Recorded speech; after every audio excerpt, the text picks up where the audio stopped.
Nous, on l'a vu dès le vote du budget, plus de 7 millions d'euros qui ont été votés pour le fonctionnement, des dépenses de fonctionnement. Et là, on voit la réalisation de ces dépenses, où c'est près de 220 000 euros de frais de fête et cérémonies qui sont votés lors de ce prochain conseil.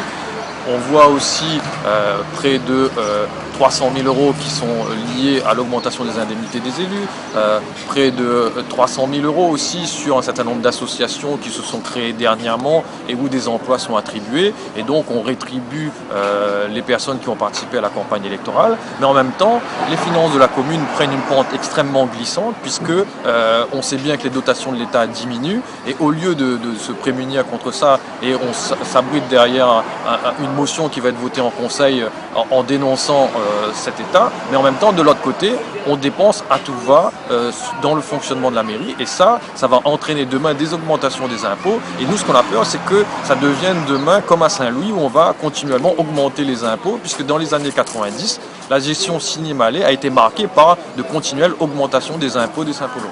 Vous disiez tout à l'heure que des fêtes avaient été organisées à titre personnel au niveau des élus. Vous avez là aussi un début de preuve, j'ai envie de dire.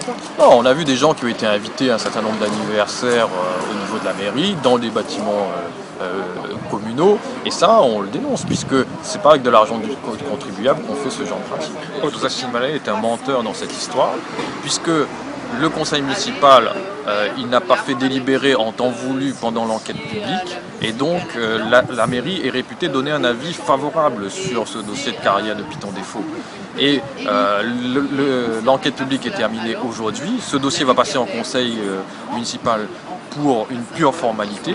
Et, la commission de la mairie a donné un avis favorable, les élus, alors que lui propose un avis défavorable. Et on voit bien cette ambiguïté à chaque fois où on a un maire qui ment à la population et ménage les intérêts de la région qui a besoin de cette carrière pour la route du littoral.